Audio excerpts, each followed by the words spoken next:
324,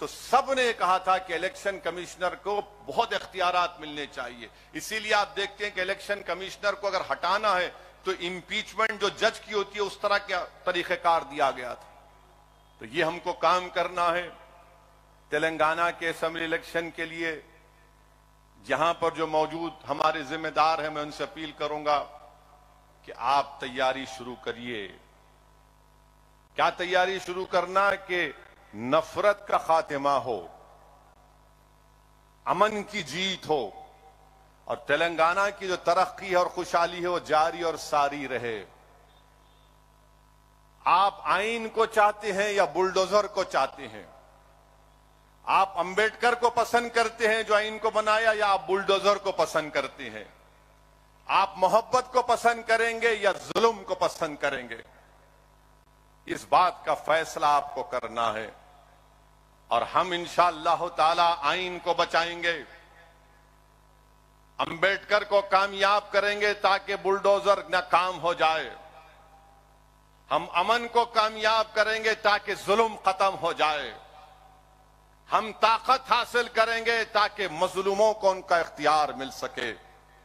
یہ کام مجلس کرتی آئی اور کرتے رہیں گے. اس سرزمین سے ہمارے بزرگوں نے ہم کو یہی سکھایا تھا. ہم اپنے مرومین کو, اپنے ذمہ داروں کو مایوس نہیں کریں گے, اور انشاءاللہ تعالی حشر کے میدان میں ہم ان کو شرمندہ ہونے نہیں دیں گے.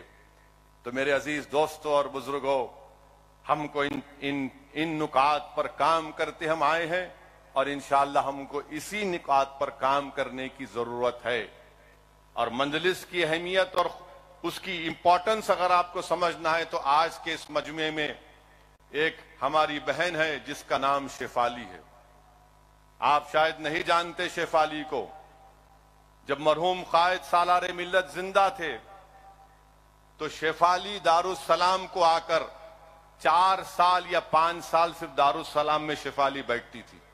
اور اس زمانے مرحوم قائد سالار اس چھوٹے کمرے میں ہم لوگ بیٹھتے تھے, اور شیفالی یہاں پر بیٹھ کر مجلس کے تمام اراکین سے بات کرتی تھی. مجلس کے جلسوں میں شیفالی آتی تھی, مجلس کی ایکٹیویٹیز کو دیکھتی تھی, اور شیفالی نے آرکائیو سے مجلس کے اس زمانے کے فخر ملت علیہ الرحمہ عبدالواحد اویسی کے زمانے کے پیپر کٹنگز کو نکالا, سالار ملت کی زندگی کے تقاریر اور ان کے بیانات کے اس زمانے کے پیپر کٹنگز کو نکالا.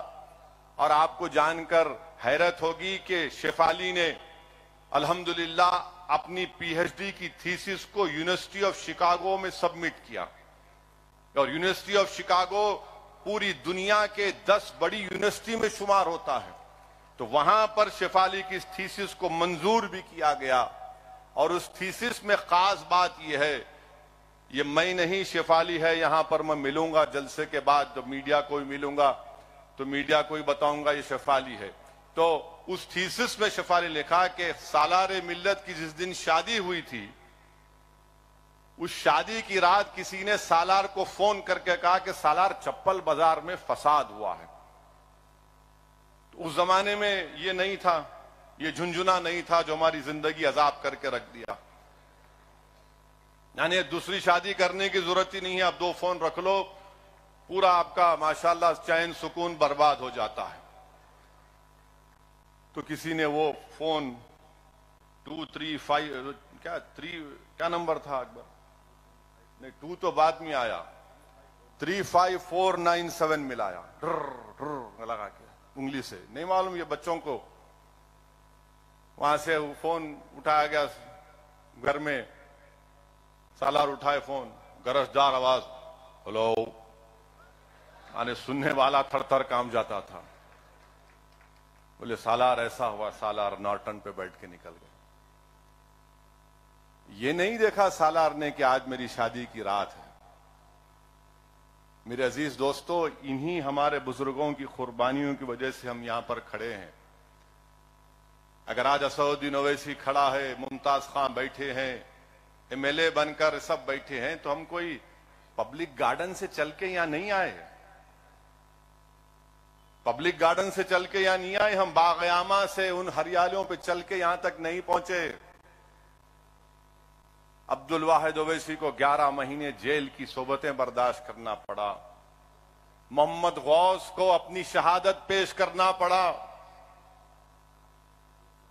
لوگ نہیں جانتے محمد غوث کو، اللہ اس کی خبر کو نور سے بھر دے، جس شخص نے مجلس کے لیے ایک سانس لی تھی، مجلس کے لیے، اس محمد غوث نے اپنی جان کی قربانی کو پیش کیا۔ آپ نہیں جانتے کہ فسادات میں کیا کیا مصائب اور مشکلات کا سامنا کرنا پڑا، مجلس کے قائدین کو شہر بدر ہونا پڑا، مجلس کے قائدین کو بولتے حیدرآباد سے نکلو، ان حیدرآباد میں نہیں رہنا، دور دور جا کر مجلس کے بڑے بڑے لوگ رہتے تھے۔ بہرحال میرے عزیز دوستو، ہمت سے کام کرنے کی ضرورت ہے۔ ہم اپنے بزرگوں کی محنت کو رائے گاہ جانے نہیں دیں گے انشاءاللہ تعالی۔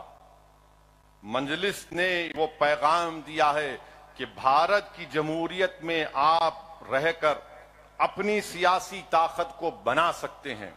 مجلس نے یقین پیدا کیا ہے کہ بھارت کی جمہوریت میں مظلوموں کی ایک قیادت بن سکتی ہے۔ مجلس نے یہ پیغام دیا ہے، اس بات کو پروف کیا ہے کہ اگر بھارت کی جمہوریت میں کمزور طبقات کی سیاسی نمائندگی ہوگی، ایم ایل ایز ہوں گے، کارپوریٹر ہوں گے، ایم پی ہوں گے، گرام پنچایت میں نمائندے ہوں گے، تو ان کے مسائل حل ہوں گے۔ جہاں پر آپ کی آواز نہیں ہے وہاں پر کوئی آپ کو نہیں پوچھتا، وہاں پر کوئی نہیں پوچھتا، اس لیے کہ بھارت کے کسی کونے میں اگر کسی دلت مسلمان پر ظلم ہوتا ہے تو سب سے پہلے دارالسلام کو اطلاع دی جاتی ہے کہ اسد الدین اویسی کو یا مجلس کے قائدین کو بولو کہ کم سے کم اس پر تبصرہ کر دو، کم سے کم اس پر تبصرہ کرو، ریاکشن دو۔ میرے عزیز دوستوں اور بزرگوں، ہم کو مجلس کو اور مضبوط کرنا ہے، اور انشاءاللہ تعالی ہم مجلس کو اور مضبوط کریں گے۔ ریاست جھارکھنڈ ہو یا بہار ہو یا کہیں پر بھی ہو جہاں پر مجلس آج کام کر رہی ہے، ہم مجلس کو کامیاب کریں گے۔ ہماری زندگی کا مقصد مجلس کو سیاسی طاقت بخشنا ہے۔ میں اپنے رفقاؤں سے اپیل کر رہا ہوں کہ تم اور ہم جب خبروں میں جا کر آرام سے سو جائیں گے تو یہ تشنگی لے کر ہم اپنی خبروں میں جا کر نہیں سوئیں گے کہ کاش میں کچھ وہاں پر جا کر کچھ کر دیتا، اپنی جماعت کا پرچم لگا دیتا، اپنی جماعت کے لیے لوگوں کو ترغیب دیتا کہ ووٹ دو مجلس کو۔ یہ تشنگی ہم لے کر اپنی خبروں میں جا کر نہیں سوئیں گے۔ اللہ سبحانہ و تعالی جب تک ہم کو اور آپ کو زندہ رکھے گا، اللہ ہم کو ہمارے جذبے کو زندہ رکھے، اللہ ہماری اس فکر کو زندہ رکھے، اللہ ہمارے بزرگوں کی ایثار کو زندہ رکھے، اور ہم کو اللہ توفیق دے کہ ہم اپنے بزرگوں کے ایثار کے راستے پر چلیں۔ ہم اپنی زندگیوں میں قربانیاں ہمارے بزرگوں نے دی، ہم بھی دیں گے۔ اور مجلس کے مخالفین کو میں کہوں گا کہ تم جتنا بولنا چاہے بولو، تمہارا جتنا لکھنا چاہے لکھو، تم جتنا الزامات لگانا چاہے لگاؤ، اب کچھ فرق نہیں پڑتا، کیونکہ 65 سال سے تمہارے جھوٹی باتوں کا اثر نہیں پہنچا تو اب کیا پہنچے گا پیارے؟ پکارو جتنا پکارنا ہے۔ ہم کو معلوم کہ ابو جہل ناکام ہونے آیا ہے، ابو جہل ناکام ہی ہوگا۔ یزید کے پاس طاقت تھی مگر پلید تھا، بدنام ہوا، اور صبح قیامت تک یزید پلید کہا جائے گا۔ فرعون کے پاس طاقت تھی، نمرود کے پاس طاقت تھی، مگر اللہ نے موسیٰ کو کامیاب کیا، اللہ نے حضرت ابراہیم علیہ السلام کو کامیاب کیا۔ میرے عزیز دوستوں اور بزرگوں، اقتدار کو دیکھ کر لوگ طاقت کی پوجا کرتے ہیں، ہم اقتدار یا طاقت کی پوجا نہیں کرتے، ہم انصاف کرنے والوں کے ساتھ رہتے ہیں، ہم مظلوموں کے ساتھ رہتے ہیں، ہم ظالموں کا ساتھ نہیں دیتے۔ تو یہ پیغام کو سمجھیے، اور اسی سے ہم کو مستقبل کا لاہ عمل طے کرنا ہے۔ اللہ اس سرزمین کو دارالسلام کو صبح قیامت تک آباد اور شاداب رکھے، یہ اداروں کو اللہ صبح قیامت تک آباد اور شاداب رکھے۔ جو اعزاز اللہ نے ہم کو اس جماعت کی خدمت کرنے کا موقع اللہ نے ہم کو عنایت فرمایا، اللہ ہم کو ان نعمتوں سے، انعامات سے ہماری نسلوں کو اللہ نوازے کہ ہم اس جماعت کے اس بوجھ کو، اس کی ذمہ داری کو اٹھاتے رہیں اور پورے اخلاص کے ساتھ اس کا کام کرتے رہیں۔